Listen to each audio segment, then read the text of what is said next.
I'm going to be talking about the placement of a RNS, responsive neurostimulator device from NeuroPace.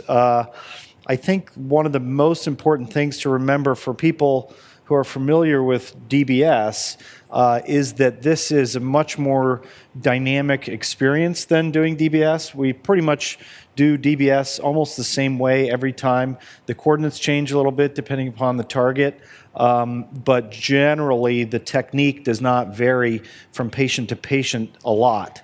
That is different than the NeuroPace. NeuroPace, you're going to be placing electrodes pretty much anywhere in the brain.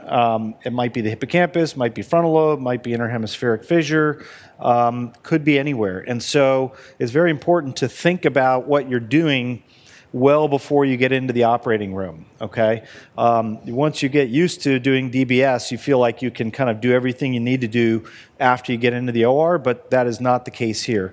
Most important thing is that you know where the seizure focus is. You have to, if you guys, if the team going into the OR doesn't know where the seizure focus is, it's all going to be for nothing. So you can treat two foci, one or two, but you need to know where each of those is then.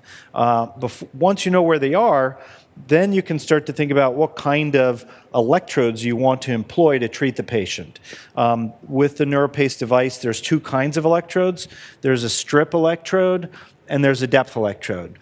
And with the strip electrodes, there are different lengths. And with the depth electrodes, there are different lengths and different intercontact distances. So there's one electrode that has 3.5 millimeters between each contact and another that has 10 millimeters between each contact. Each lead has 4 contacts regardless. So the most common deployment that I have is for, say, a bilateral temporal lobe epilepsy patient where we're putting in 2 hippocampal depth electrodes. So that's what I'm going to be showing today, but that is by no means, all of them. Very frequently we're putting strip electrodes in the frontal lobe or depth electrodes in the frontal lobe. So you really just have to plan out your strategy before you get into the operating room so you can let the NeuroPace guys know what kind of equipment to bring with them, and kind of what the expectation is. That also may change what kind of navigation you use for your target. So for example, if you're going to be placing a strip over the cortical surface, you don't need a frame. You probably do want some frameless navigation though. So maybe you want Brain Lab, maybe you want Stealth with frameless navigation to know where to put your burr hole so that you can slide a strip in through the burr hole under stereotactic guidance. And you might have already done an intracranial monitoring and know where the contact is on the grid that you want to return to, and so you might use Stealth with your preoperative CT scan that already has your intracranial monitoring electrodes in it to know where to go, to put it there. And you might be putting a strip in with navigation, frameless navigation, and a depth in as well. And if you're going to do that, then you have to decide, am I going to put my depth in with frameless navigation along with the strip, or am I going to use a frame? Because it's not easy to use frameless and framed navigation at the same time. So once you've decided, for today we're going to do 2 depth electrodes. I'm going to demonstrate placement of one of them, even though typically for a situation like this we may be putting in 2. Okay? So first thing we do is we place the frame on the patient. If we're going to be coming in from the back with hippocampal depths, we want to place the frame as low as possible. You don't have to use LXL, CRW will do fine. This is just what I'm used to using, but the most important thing is get it low and try to think about where your likely entry point is so that you can keep those pins away from there. You don't want to end up with the pins up here and then deciding you want to put your incision right there as well. So once you have the frame on, then you get your header box. We use intraoperative CT, so this is what we have in the OR. We'll just send the patient in for a CT scan right there, and then we'll transfer that CT over to the Stealth machine. So we've already done that here for this patient.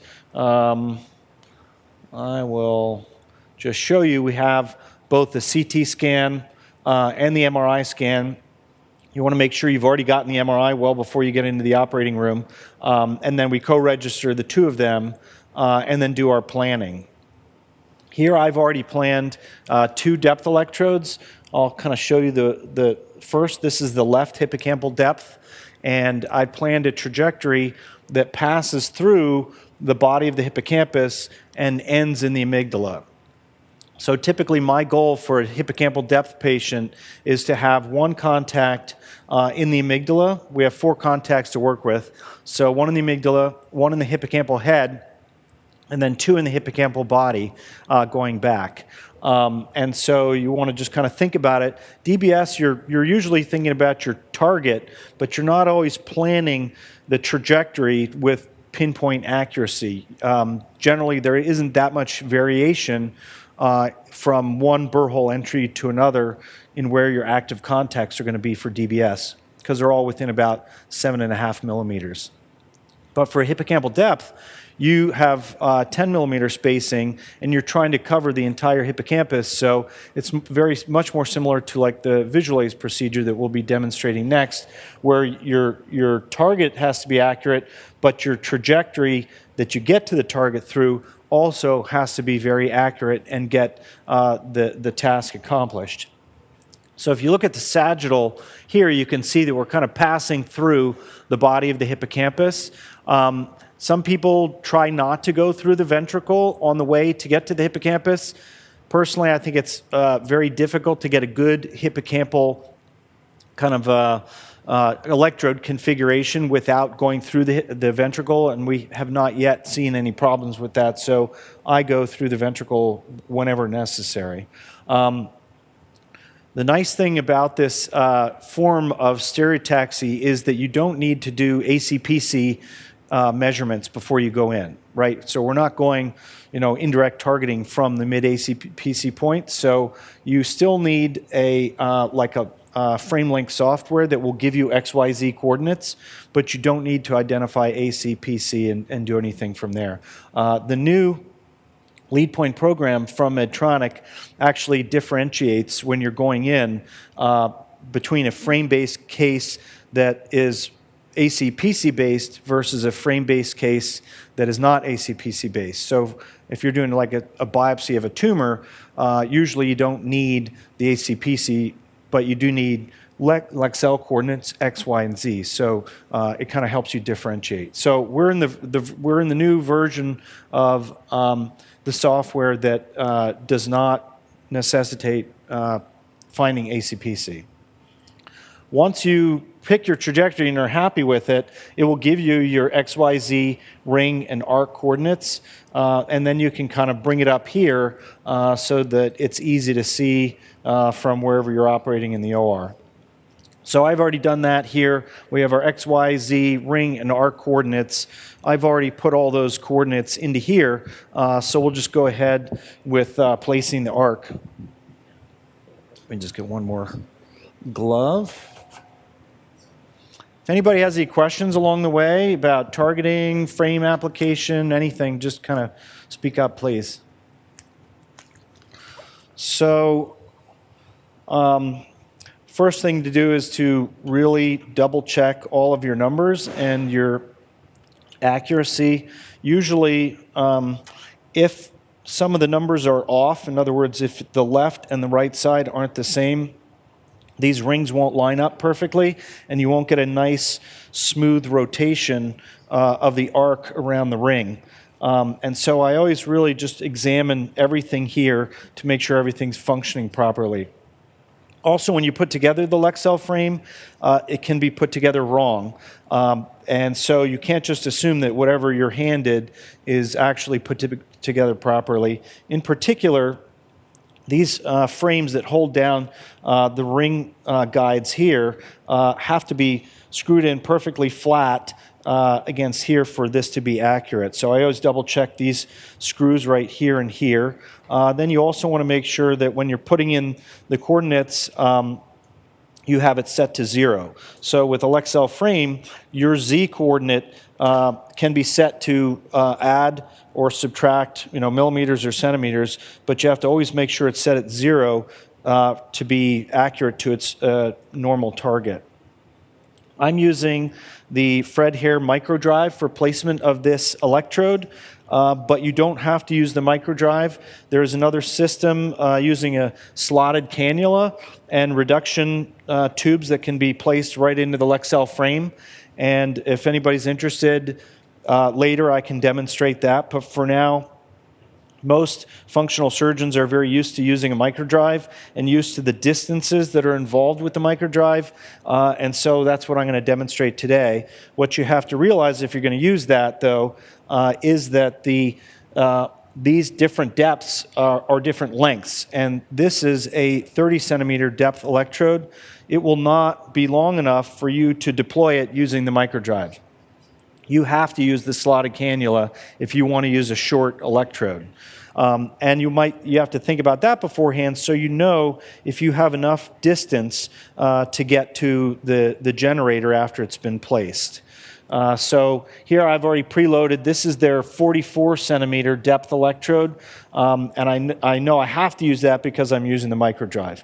Most of the time you want some extra length to play with anyway, but you just have to think about that beforehand. So here I've set my X, Y, and Z coordinates already, double-checked them. I'm going to my ring, which is 156.8. And so we'll set that.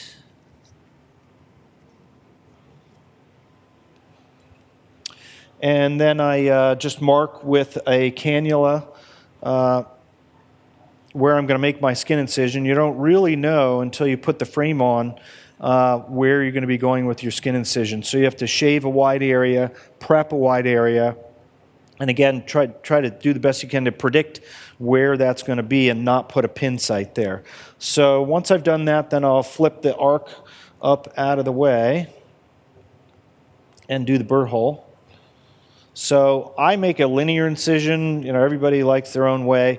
I personally just like the fact that the blood supply and the nerve supply to the scalp tends to be along the length of this, and it also means that the skin closure is going to be over top of the burr hole cover, not on top of where an electrode might be coiled around the burr hole cover. I'd rather, if I have to come in at another time, I'd rather be cutting over plastic than over the lead itself. So we'll get that opened up.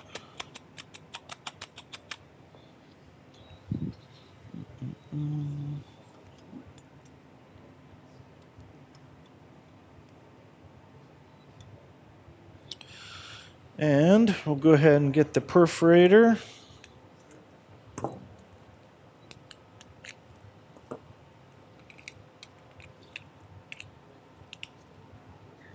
Just going to steal this thing here.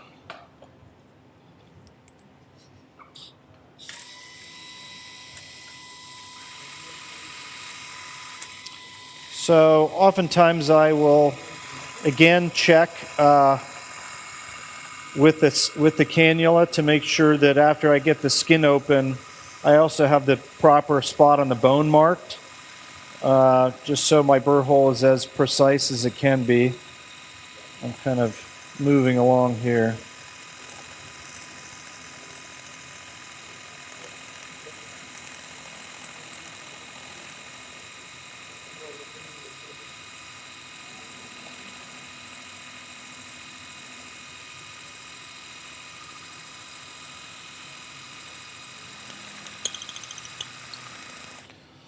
So there are some people who might place these depth electrodes using frameless navigation or ClearPoint or other forms of stereotactic navigation.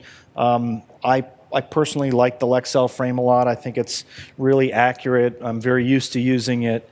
So that's what I do. Do we have a kerosene anywhere? Thank you. I will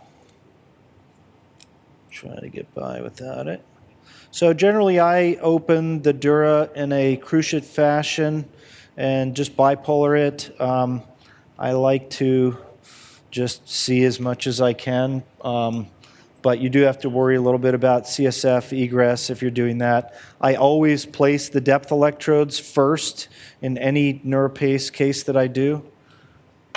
Thank you very much. I think we can move on though. So after you make your burr hole, you do want to put the burr hole cover on. This is similar to the one from Medtronic. It has 3 screws. Unfortunately, NeuroPace doesn't make their own screws, so you have to use somebody else's screws to get the job done. So we're using striker screws here. Yikes. I'm just going to try the 4. Sometimes the curvature of the burr hole cover is different than the curvature of the skull, so it doesn't want to sit totally flat on the skull. So to help avoid problems like that, I tend to not screw in the screws all the way until all of them are engaged in the bone. And that way you won't end up with one side being super proud and not even being able to reach the skull with the screw. So it's kind of like lug nuts on your tire.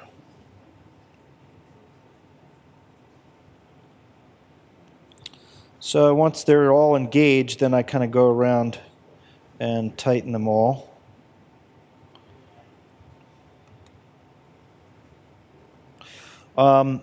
Just in terms of positioning, for bilateral depth electrode in the hippocampus, you can do it either sitting in a bench seat formation, or you can go prone. I've kind of done both, and I prefer prone just because it's easier to work straight down. I have an intraoperative CT scanner, so I don't have to move them at all from their position that I've scanned them in, and I can just work straight down. And then when I do the bone work, you're kind of working straight in for the RNS placement. Here, it's just a little bit easier to show you this way, but typically the patient will be prone. So once the burr hole cover's on, then we open the dura.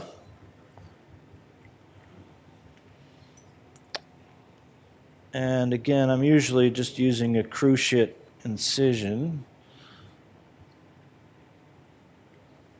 with the bipolar. Just a little modification here in the cadaver.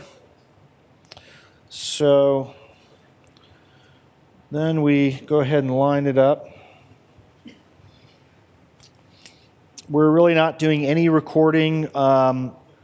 We're not slowly placing it through. So I always get ready to go straight to target with this. So with the micro drive from Fred here, it's 30 is at target. As Dr. Ponce was saying, this is about 190 millimeters from here to the target. I think it's 188 and a half, and then a little insert makes it more. But in any case, once the beauty of using the microdrive is that it has a measurement device that will automatically mark where your electrode needs to be held to go in. So first we'll put in the cannula.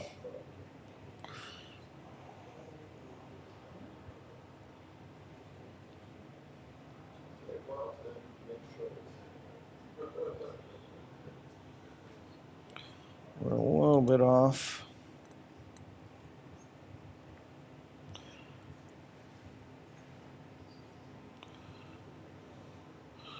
And I always try to press, when I'm doing my cannula, I always try to press the middle of this. You don't want to press the outside because you can end up coring the brain instead of having the internal stylet going through the brain first. So once you get that fully seated, you can take that out, and then you're ready with your electrode. I saw Dr. Ponce had a good technique of not taking this off of this extension piece here. If you take this out, it is possible to just put this straight down to here, and obviously that's going to be way too deep if you do. So you want to make sure never to forget this extension piece.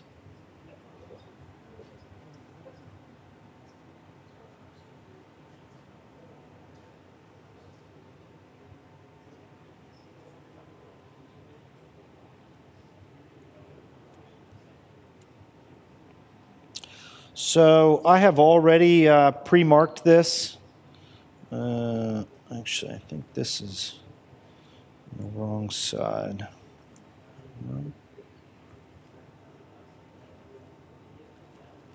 There we go. I've already pre-measured my electrode in the holder. I usually place the very bottom of the lowest contact right at this target here, and that way I know that the bottom of the first contact will be at my planned target that I have there. So once I have everything in, it's essentially deployed, and we can go ahead and back the cannula out. This is a little bit more difficult with the NeuroPace than with the Medtronic cap, because there's no temporary locking cap as there is in the Medtronic. So you have to be careful to hold it while you're deploying it. So what I usually do is I mark on the lead right at the level where it goes through the burr hole cover, and that way I can see if there's any movement at all going on. So once that's done, I can loosen this up, take out the inner stylet, and then basically usually use bayonet, but we can do that. You basically can fold it over into one of these 3 grooves and then deploy it from there. It's nice to have 2 people,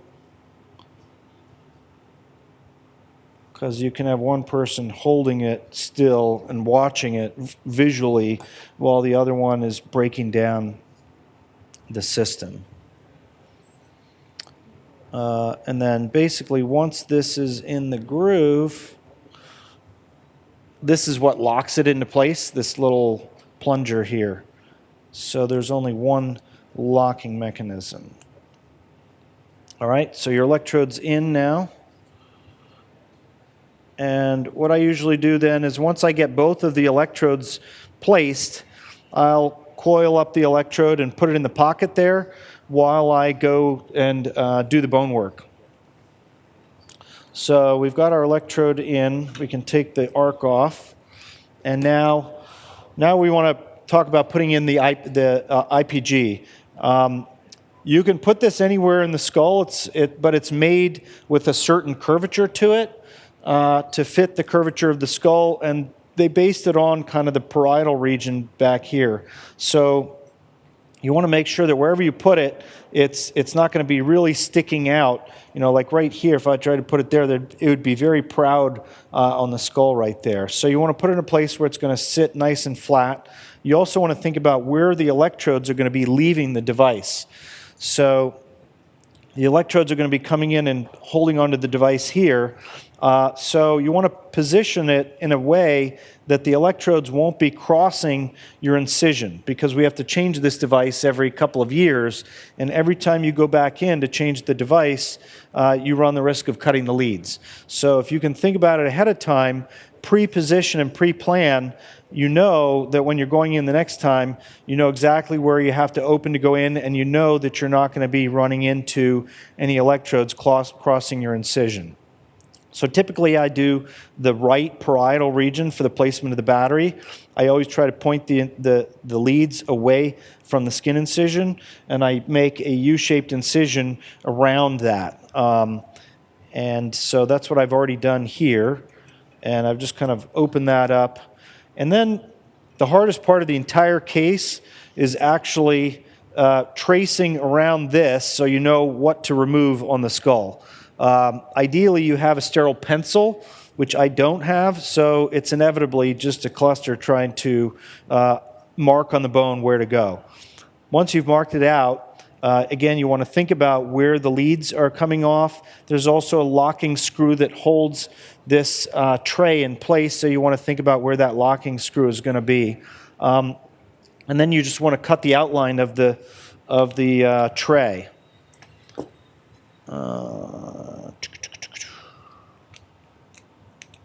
So I've already made one burr hole just to make it a little easier to get started.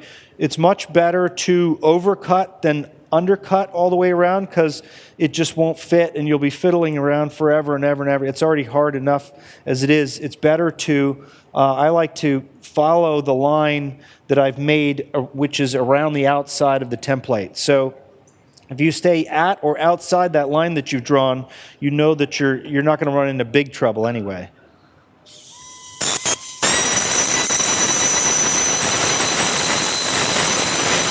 You can also angle a little bit out to make it so that it's wider at the bottom of your craniectomy opening than it is at the top. And that way it won't get stuck as you go deeper. Not really seeing that here.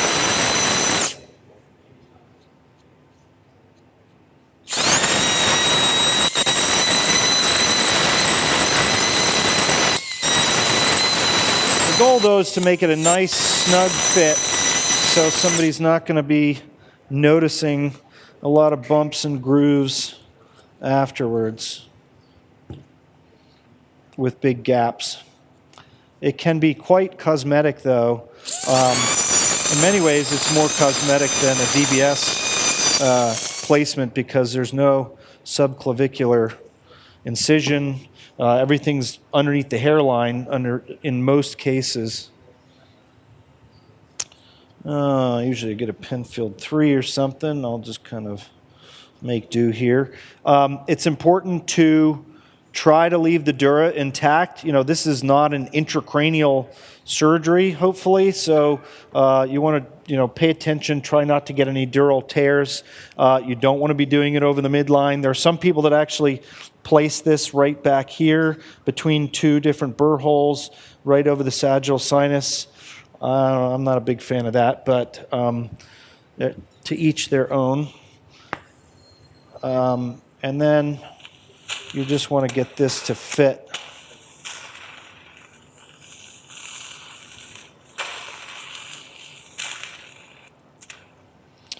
All right. So next you put in the tray. This is what's called a ferrule, and this is a titanium tray that will basically hold the stimulator and not have to be changed in the future to help protect the brain and make it easier to get new devices in and out. So I just fold these guys down. The goal is to make the device flush with the skull once everything is implanted. So here we have. So I did not do it quite as well as I'd like.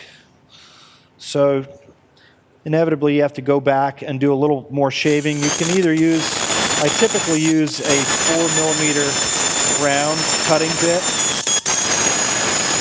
to kind of adjust the edges. We have to make a little hole here for that locking screw as well.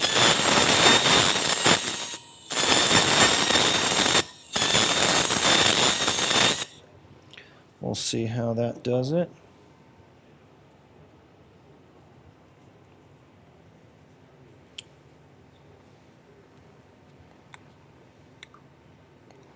Not quite there.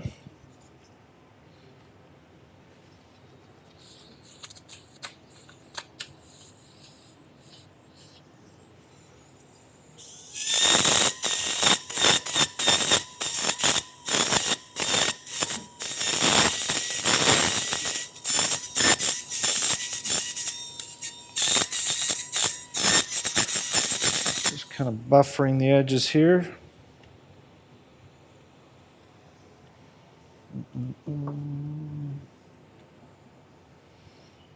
All right, so we got a pretty good fit now. And then you want to put all 4 screws in. It's very easy to make a 3-legged thing fit on the skull, but when you have 4 screws, one of them often doesn't want to sit totally flat. So you may have to make some revisions for that last screw to go down. In fact, I'm going to bend this guy up a little bit.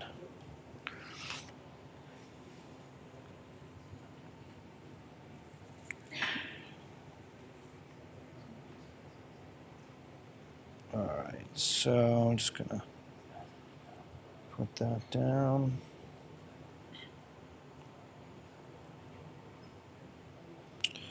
And I'll just put in a couple of screws here to move along.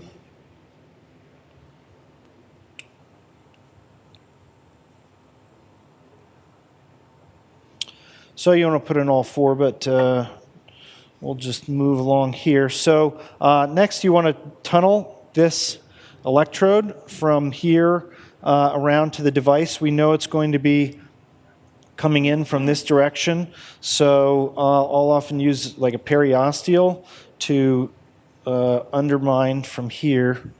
I don't think we have a periosteal, so I'll do the best I can without cutting myself. They also have a straw. Do you have that straw here? Oh, great, great, great. Thank you. So you can use the straw, just grab it, and actually bring the electrode through the straw.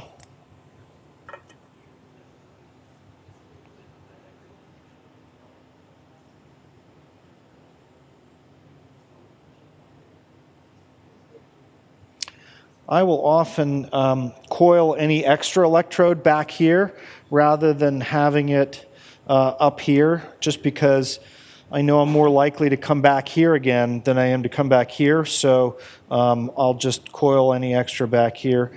I usually undermine a little bit further around so that I can coil that in more easily. And then you want to undermine around so that you can place that excess lead away from the incision line. And ideally you want to do that prior to tunneling your lead over.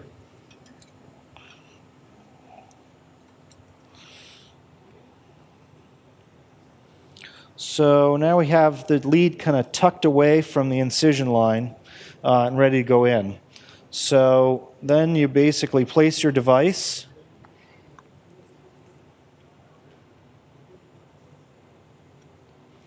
Usually I also buffer this bone edge a little bit here because this lead piece of plastic will sit a little bit more flat if you buffer that a little.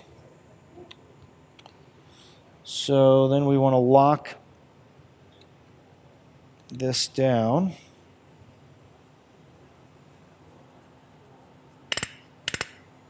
With the torque wrench. And then you have the lead cap here. And you're going to have two electrodes most of the time. You have to think about it beforehand. Usually I will mark one electrode with a suture so that I know which is which. If you have two electrodes coming from the back, you want to make sure you don't mix up left and right. So I'll tie a suture onto this. Sometimes we're placing more than two electrodes. You can actually place up to 4 electrodes, even though you're only going to put 2 into the device. You might want to put some backup in now while you're here, and then later, if for one reason or another you don't like that electrode, you can move to another electrode without having to go through any intracranial work. You've already got your kind of second option in place. So now we want to place this. There's a little tan line on the electrode. I don't know if you can see it, but that tells you when this wire is flush all the way into the cap. So you want to put that in all the way, and then you want to watch it the entire time while you're locking things down, because if that backs out at all, your contacts will not be true, and you'll get lousy recordings. So I'm kind of watching it as I'm screwing it down, making sure it stays engaged in the housing, in the cap. And then you want to just make sure everything is sitting nice and smooth. There's a little cap which then you can place over this, and that will protect it if indeed you did have to put it in a way that goes underneath the incision. This then will at least help to protect the lead a little bit while you're reopening. So everything's in now. I haven't placed the second lead, but we typically will do some recordings right now, make sure we can get some live electrocorticography. Again, as Dr. Ponce was saying, you want to make sure the blood pressure is low when you're placing this, and then again, when you're doing the recording, you sometimes want to ask anesthesia to lighten up the patient a little bit, just so they're not in burst suppression, so you can really get a true measurement of what kind of cortical activity or subcortical activity you're going to get. So once you're happy with the recordings, we typically place some detector settings into this device. We don't turn on the stimulation right away.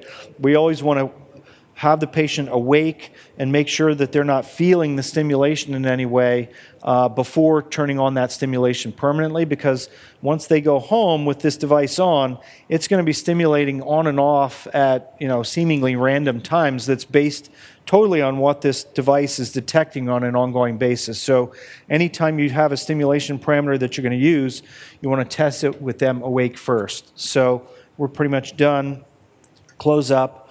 I usually wash 3 times with antibiotic saline every incision right before closure, just because as time goes on, no OR is sterile.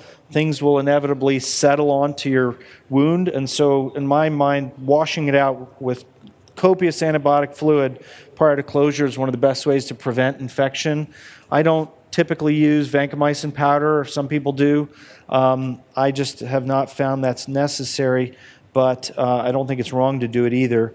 And then I close. One of the most important things is really to make sure that the galea is closed as its own viable independent layer. I try not to take any fat when I'm closing the galea, just the galea. And that way you preserve that fat pad between the galea and the dermis, because that fat pad is your insulation layer when you are coming back over and over again. You want to keep that incision line as thick as you can, and keeping that fat pad is a good way to do that. So I'll close just the galea to just the galea on this side, and then I typically use a 4-0 running monocrystal suture. That it's very fine, about 2 millimeters between each suture, going all the way around, and then put glue on top. There's nothing to take out afterwards. The monocrystal will just dissolve on its own. The glue will keep a nice waterproof barrier until the epithelial lining has been made, and the closure is pretty much watertight. And close up both incisions the same way. Then I always get another CT scan in the operating room prior to leaving the operating room to make sure the electrodes are in the right position before we leave. And that's it. Any questions? Use fluoroscopy. What's that? Use CR fluoroscopy. No. If you want to, you can put the bomb sites in here and do fluoroscopy as well, or instead of. Since we have the intraoperative CT, I like to use that instead. The bomb sites are very good at judging, the Y and the Z direction, but the X direction you're not really measuring with the bomb sites. So you're better off, in my mind, getting a three-dimensional image set rather than a two-dimensional image set. Good question. With this cover? Yeah. Well, the trajectory is not dependent upon the cover in any way. This is a little different, like a stereo EEG or the visual aids that you're going to see. The trajectory of the electrode or the laser catheter is dependent upon your bony drill hole and how you place that anchor bolt. That will determine your trajectory. Not the way I've done this here. It's really the frame that has defined the trajectory. This is just a bony opening that it's passing through. There are people that use anchor bolts to place NeuroPace depth electrodes I've heard of and don't use a burr hole cover. I just personally haven't done that.